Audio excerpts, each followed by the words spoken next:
So satellites fall into the category of high-tech products that have a military sensitivity, a technology sensitivity, and so they are export controlled. And over the course of the last 20 years, commercial satellites in particular had been deregulated off of the highest level of control for exports, which is called the U.S. munitions list, sometimes referred to as the ITAR, the International Trade in Arms Regulation, which is the governing rule, to a less stringent regime at the Commerce Department. Called the CCL. So that had happened over the course of the 1990s.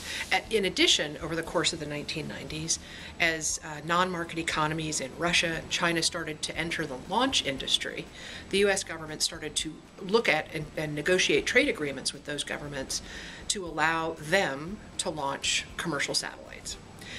So a series of U.S. satellites were launched in the 1990s, two of which failed, that were launched by China. One on the launch pad, one shortly after liftoff. And those two failures started a discussion about control of the technology. In one case, physical control of the actual items splattered on the launch pad.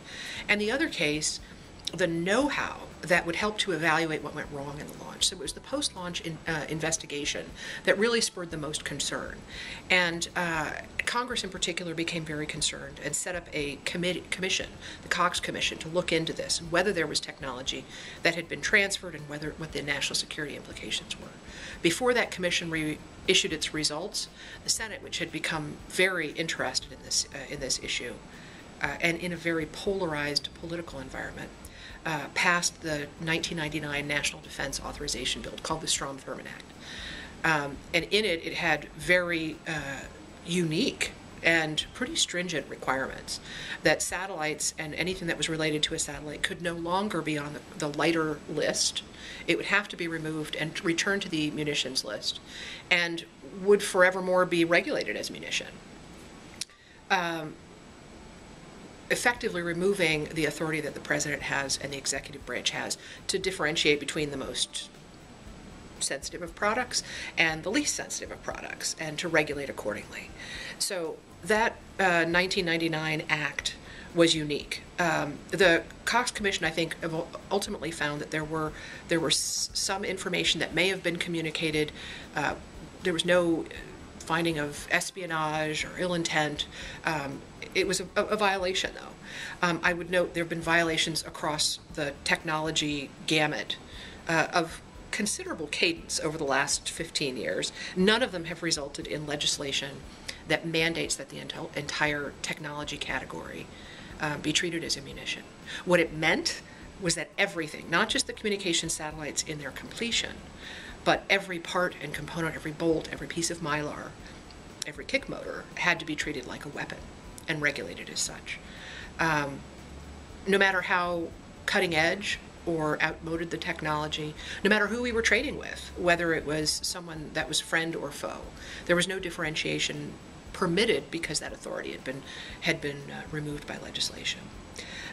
The effect has been interesting. It's hard to monetize it. I think the Aerospace Industries Association said about $27 billion is lost annually. Some 20,000 employees might lose their jobs as a result of the chilling effect this has, not just on U.S. competitiveness when prime manufacturers are bidding for satellite business with a customer, although that is clearly a consideration, but it also is a consideration when a foreign satellite builder is thinking about including a U.S. part.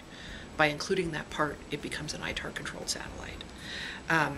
Beyond that, though, it also relates to the technical data, the marketing data. If a satellite operator has an on-orbit anomaly, their ability is limited to talk to their non-U.S. customers about what's going on. That's a munitions trade. Even with a U.S.-made satellite, a U.S. customer, and even a U.S. launch, you'd need an ITAR license because the technical data associated with obtaining insurance requires an ITAR license, and most of the insurers are not in the U.S., they're in Britain.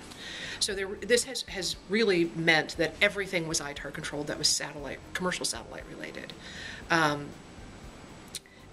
It also actually spread farther than that. It turns out that the signal, that extraordinary signal sent by from the Congress, meant that the regulators in the administration were very reluctant to use the authorities they did have to make decisions about research and development satellites or other kinds of remote sensing satellites. They wouldn't, even when they had the authority, feel there was the ability to regulate it as they would night vision goggles or aircraft carriers or tanks.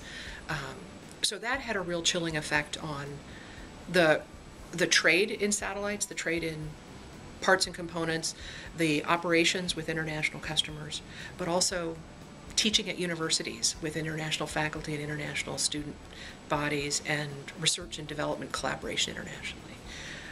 So this change in the 2013 NDAA that was passed by the House and the Senate just before the holidays last year and signed into law by the President on the 2nd of January means that that congressional mandate is lifted. The executive branch now can differentiate between the most sensitive imaging technology and a bolt. And that's what we're hoping will make a difference for our competitiveness internationally.